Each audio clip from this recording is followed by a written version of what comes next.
नमस्कार, मैं हूँ विवेकानंद शर्मा। आप देखना शुरू कर चुके हैं द विवेक व्यूज। मैं अभी आया हुआ हूँ बुंदेलखंड में, और बुंदेलखंड का नाम सुनते ही आपको राजा राम की नगरी ओरछा तो याद आएगी ही। जब ओरछा में हम निकले तो यहाँ कई तरह की कथाएं प्रचलित हैं, यहाँ के शासकों को लेके, यहाँ के राजा को लेके। और नदी है यहाँ पर, एक बहुत प्रसिद्ध नदी है, और उसके पास में जो छतरियाँ बनी हुई हैं वो छतरियाँ यहाँ के राजवंश से संबंधित हैं, और उनको लेकर बहुत सी कथाएं हैं। तो हमारे साथ में दिल्ली यूनिवर्सिटी में पढ़ने वाले धर्म सिंह जी हैं, यहीं आसपास के बुंदेलखंड के रहने वाले हैं, ग्वालियर के आसपास के, और यहाँ इनका बचपन बीता है, घूमते फिरते हैं, पढ़ते भी हैं, और साथ ही लोगों के संपर्क में रहते हैं। क्या जनश्रुतियाँ यहाँ चलती हैं, क्या लोक कथाएँ चलती हैं, तो आइए जानते हैं धर्म सिंह जी से। धर्म जी, ये जो यहाँ छतरियाँ हैं खासतौर पर उस नदी के किनारे, उनको लेकर कहा जाता है कि यहाँ के राजाओं का इतिहास जुड़ा है, क्या कुछ कहना चाहेंगे?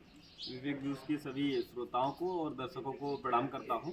और इस पे बहुत ज़रूरी प्रश्न आपने किया। ओरछा जो नगरी है वो वैसे तो समस्त बुंदेलखंड ही ये वीर भूमि है।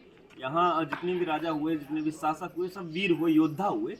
फिर ओरछा विशेषता इसलिए भी महत्वपूर्ण है क्योंकि ये कई तरह से ऐतिहासिक रूप से, इसमें मधुकर शाह बहुत बड़े राजा हुए ओरछा के, और उनके बेटे फिर वीर सिंह देव। हम जिन छत्रियों का जिक्र कर रहे हैं वहाँ पे वीर सिंह देव की एक बड़ी छतरी है। छतरी दरअसल हमारे पुरातन जिसको हम कहें काल में, अगर कोई व्यक्ति दिवंगत हो जाता था या मृत्यु को प्राप्त हो जाता था, उसके उपरांत तो उसकी स्मृति में जहाँ पे उसको जलाया गया उसी जगह छतरी बनाई जाती थी। जहाँ अंतिम संस्कार हुआ वहीं पे वो छतरी बनाई जाती थी। आज भी गाँव में हम लोग आज भी जिस तरह चबूतरा बनाते हैं किसी का, चूंकि बड़े लोग शासक हुआ करते थे तो उनका चबूतरा बनता था, फिर उसके ऊपर बड़ी छतरी बनती थी। तो उससे भी वर्चस्व दिखाया जाता था एक, कि किसकी छतरी कितनी ऊंची बनी हुई है, कितनी बड़ी बनी हुई है। तो जो बड़ा शासक होता था उसकी छतरी भी बहुत ऊंची बनती थी।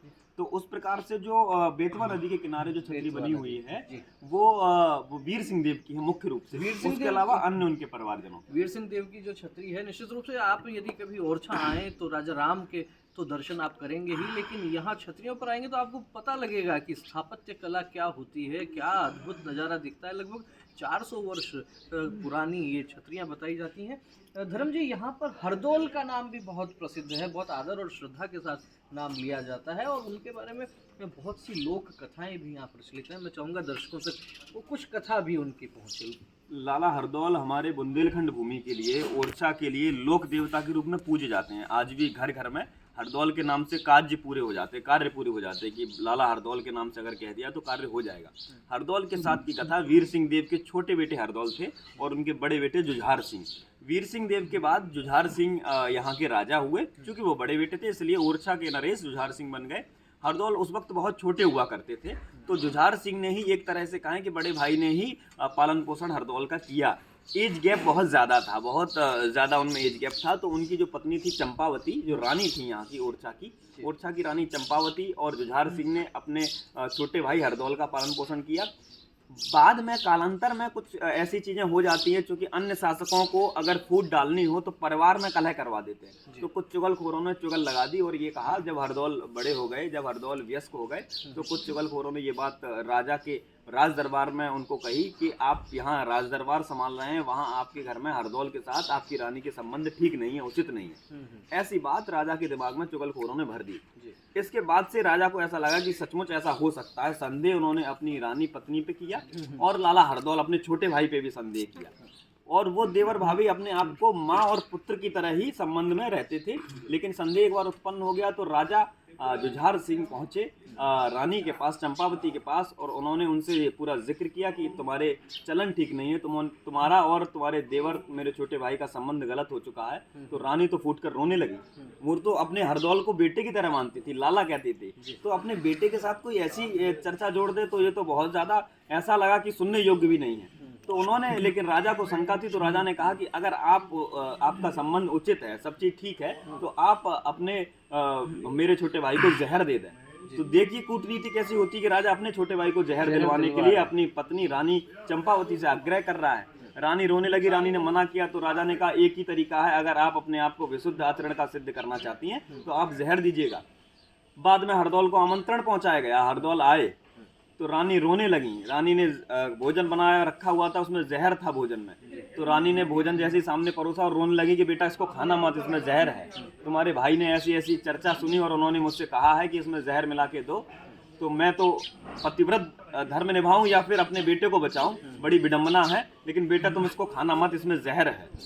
तब तो हरदौल को और ज्यादा ये हो गया कि कैसे भी हमें सिद्ध करना है कि आप मेरी माँ हैं, आप हमारे लिए भाभी हैं और माँ समान है, हमारे बीच ऐसा कुछ भी संबंध नहीं है। तब उन्होंने उस भोजन को ग्रहण किया और उसके बाद हरदौल सशरीर नहीं यहाँ पे बचे।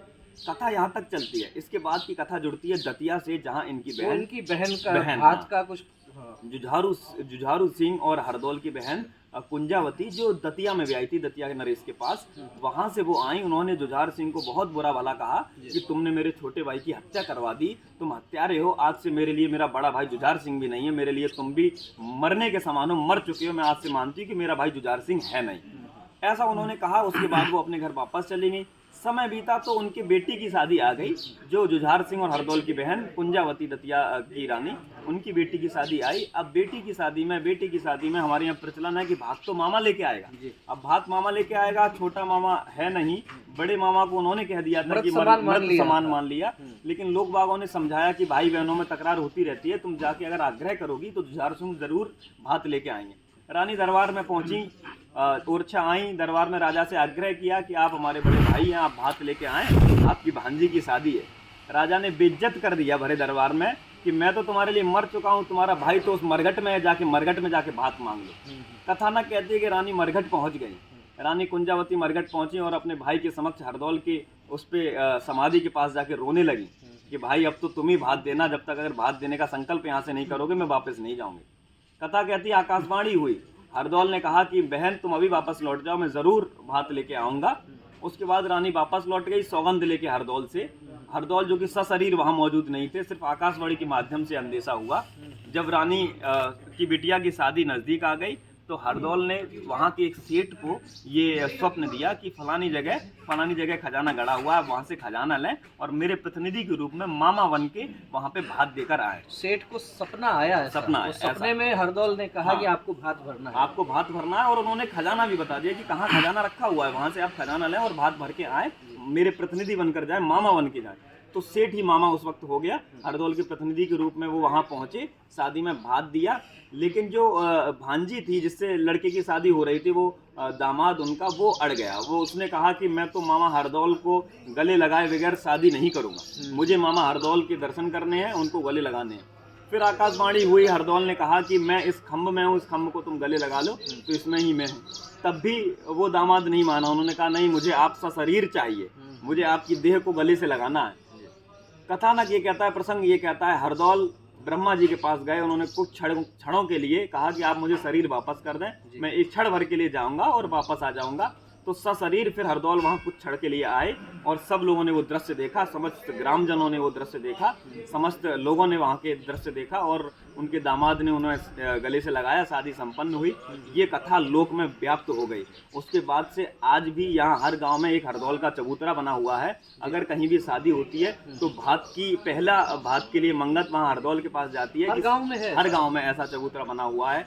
अगर शादी होती है तो हरदौल के भात गाए जाते हैं, लोक देवता के रूप में वो पूजनीय है। और यहाँ पे भी हरदौल को लेकर ऐसी व्याप्ति है कि अगर कोई कार्य हम लोग लाला हरदौल के नाम छोड़ देते हैं तो लाला हरदौल उसको सिद्ध करते हैं। आज भी ओरछा में भी और समस्त बुंदेलखंड में उनको पूजनीय देव के रूप में पूजा जाता है। यहाँ जो लाला हरदौल बोलते हैं तो लाला शब्द का अलग अलग जगह अलग अलग उपयोग होता है। यहाँ जैसे छोटा बच्चा होता है उसको लाला बोलते हैं, उसी प्रकार का भाव है। उसी प्रकार का भाव है, क्योंकि रानी उनकी जो भाभी थी, रानी उनको लाला कहती थी और वो उनकी बहुत ज्यादा उम्र नहीं थी। जिस वक्त राजा ओरछा नरेश जुझार सिंह हुए उस वक्त इनको दीवान बना दिया गया था। 21 वर्ष की आयु में ये यहाँ पे ओरछा के दीवान बन गए थे।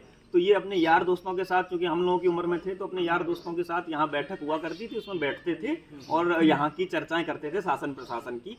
आज भी लोक में ऐसा मान्यता है कि किन्हीं लोगों पे जिन पे हरदौल आते हैं, हरदौल की आत्मा से जिनका तारतम्य जुड़ता है, वो वहाँ बैठक में बैठते हैं, बैठक होती है और यहाँ के लोगों की समस्याओं का निवारण वो करते हैं। आज भी हरदौल यहाँ पे उपलब्ध है।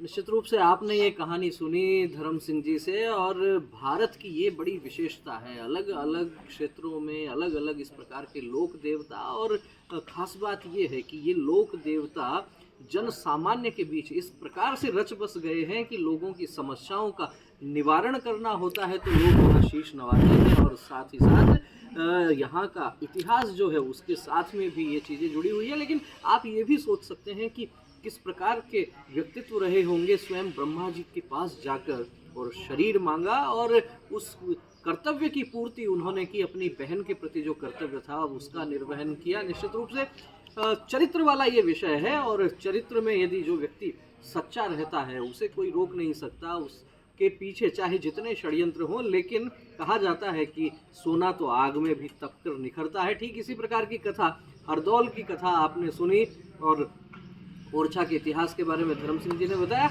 इस तरह के और कहानी किस्से कथानकों के लिए आप जुड़े रहिए हमारे साथ। आपका इस विषय में, इस वीडियो को लेकर क्या कहना है? जब भी कभी ओरछा आए तो राजा राम के दर्शन करें, और यहाँ उस नदी के पावन तट पर जो छतरियाँ बनी है, बड़ा अद्भुत स्थापत्य कला आपको यहाँ दिखने वाली है, और साथ ही बुंदेलखंड अपनी वीरता के लिए तो प्रसिद्ध है ही, इस तरह के अनेक कथानक भी आपको यहाँ देखने को, सुनने को मिलेंगे। वीडियो अच्छा लगा हो तो इसे लाइक करें, अधिक से अधिक लोगों तक शेयर करें। फिर मिलेंगे एक नए विषय के साथ, एक नए वीडियो के साथ। तब तक बने रहिए हमारे साथ। बहुत बहुत धन्यवाद। नमस्कार।